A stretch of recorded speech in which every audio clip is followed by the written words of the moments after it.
Good morning, beautiful people of Earth. First thing in the morning here. Sorry about that awful noise. Our pool has been demolished with some kind of machine doing this rip up, and this has been going on for months. I've just zoned it out now. And I've literally just woken up. It's like 6:15 in the morning. This is what I do every morning. Come out to my beautiful garden and my zinnias. By lunchtime, this is covered in butterflies.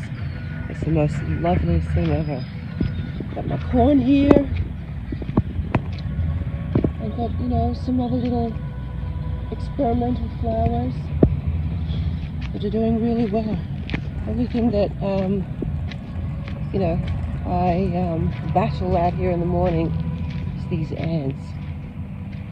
Oh, goodness me. I haven't had a walk out in the garden for a while, but it's because it's too hot during the day. Good God. It's a loud car, isn't it? His name is Jesse. Nice boy. My sunflowers, they're a little bit small. They were planted late. They're actually a bonus pack that I got in a, when you order seeds, like from diggers or something like that, they gave me free seeds, so that's what I got. So here we are in the middle of summer. Okra is still going strong. I'm very, very surprised. It's so delicious.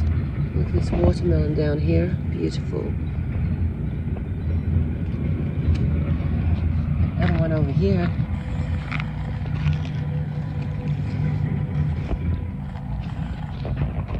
So it's very rewarding, but it's been a tough summer for all my plants.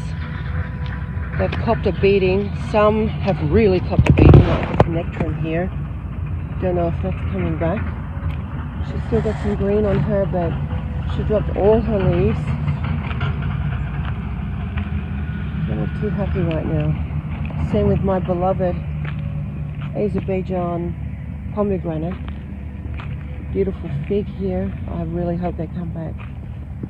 But this is my mulberry. Look at this.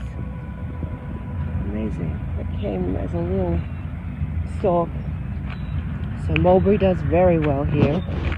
Got another mulberry here and another mulberry there, not there, over there. That pomegranate's doing wonderfully, but it's older than the Azerbaijan pomegranate. Please say not. She'll come back, but yeah, they've all died back because this heat is just something else. And everything just cops a beating, or at least they have copped a beating. Their first year is always going to be tough because their roots aren't really, solid in the ground. Good God, what a breakfast face I've got. Never been a morning person? Well, I am, but I just don't look like I am. Who cares? I'm alive. That's the main thing. So this little patch of, this experimental patch of flowers and fruit and, oh my God, people of Earth. Okay, so I was talking about this okra, and I actually grew some radish. I had radish down here that I picked and I pickled. My radish, I mixed it up. Here's some ants get in here and they just eat these flowers like crazy. That's only little. My okra. Anyway, what I was saying was I get my okra, and with the radish, I slice up the radish, and it's called watermelon radish. It is so hot for me, for someone that doesn't handle heat at all. It's actually very hot. And I slice it up and put it in a jar with the okra and pickle it. Put some fresh cloves of garlic in there, vinegar, salt, a few little spices.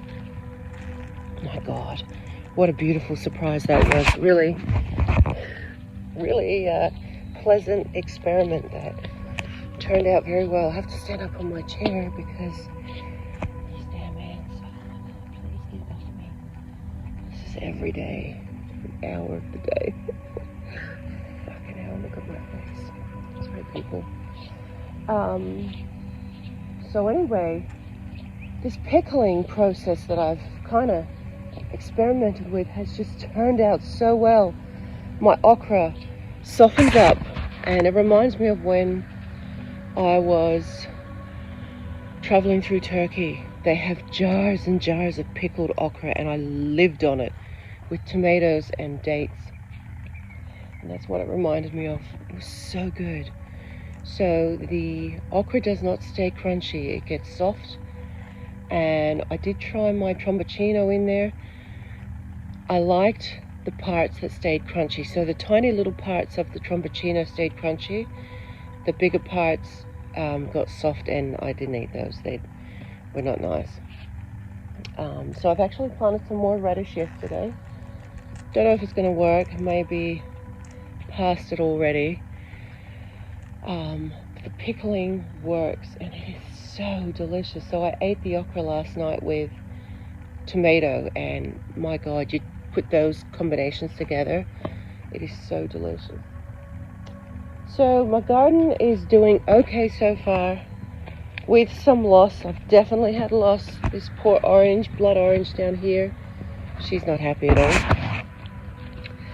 However, I've also been busy setting up my my solar array. Been up on the shed soon, and oops, there's my solar panels.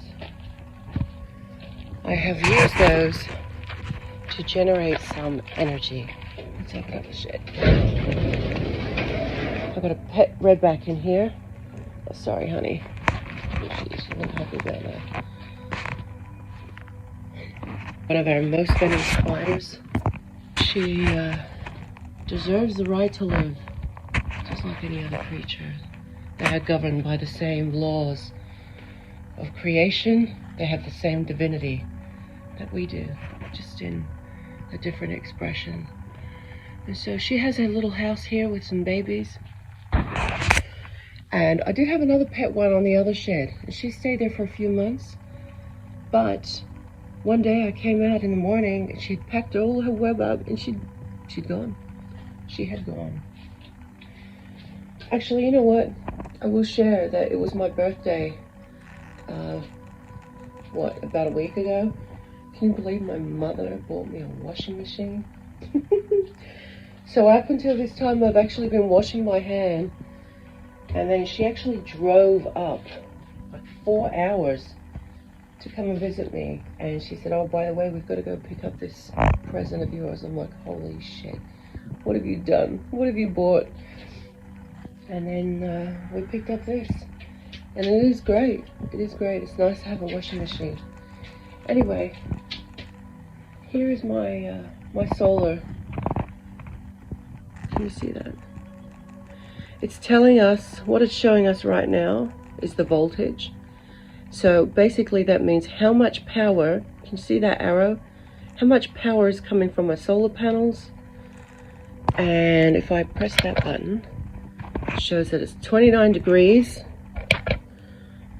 8.7 amps. So that is how much current is currently being transferred.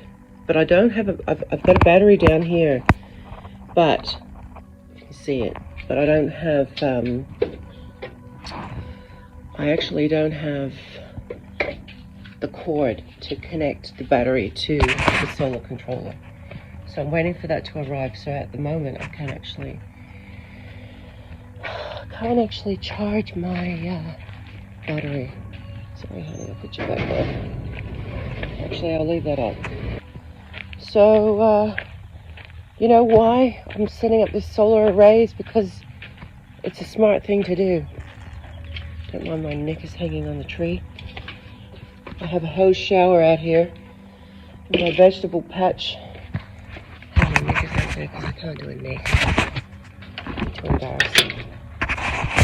So the solar array is obviously what I was talking about on reptilians, friend or foe, getting your ducks in order and setting up what you need to do in order to survive if anything happens.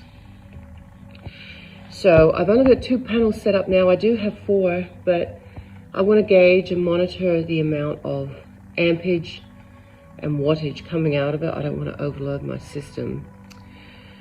But this is where, you know, I mean, do you think I know what I'm doing? I know nothing about setting up solar panels except for when I lived up in the Daintree. But even then, I forgot how to set it up. I don't know, I just kind of winged it again this time around, and so far so good. But it is imperative to have something separate from what is on the grid. Like, I'm on grid power here. When we get a thunderstorm, shit hits the fan, and we don't have power from 2 to 7 days. It depends. It usually averages about 3 or 4 days when the power goes out, because we live so remotely. Someone just doesn't come the next day and fixes it.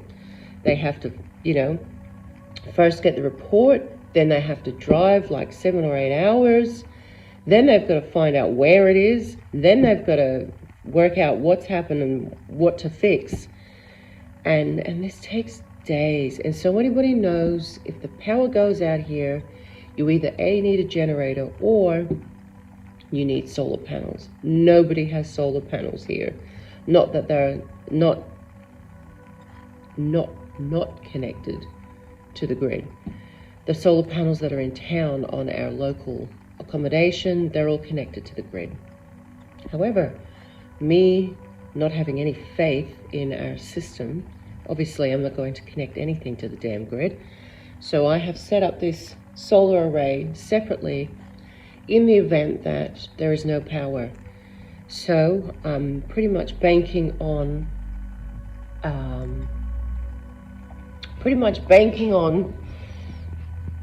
you know, this setup being efficient and providing enough. And if I can see that my system can handle enough ampage or wattage, I will add the other 2. But I want to see how quick this battery charges once I get this cord. Oh, goodness. So, you know, I'm doing it. I have to. We all have to. But it's just a matter of getting priorities right. Because what you do here is important, and it will define how you deal with what is to come in the future. So I've been doing that the last week, setting it all up, waiting on the cord, and yeah, can't wait to have something off grid. There is no better feeling than knowing you have an option that is non-dependable on the system when shit happens, like running, you know, having no electricity. So yeah, I hope that the battery charge is good, and you know, I've got something to use. And it's a good test. A thunderstorm is a great test, because if something happens, like an electrical blackout, an electromagnetic blackout, or something happens where power is just completely obsolete, having this, you know, as a substitute is going to get you through. Who cannot live without electricity? It takes a real tough soul to be able to live without electricity. I know people do it, but, or at least power, shit, you'd be back in the dark ages. Oh, goodness me, people of Earth.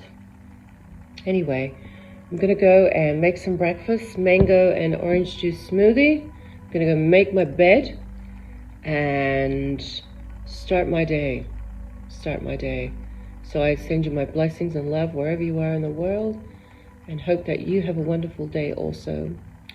And I hope you enjoyed my little updated tour of my garden.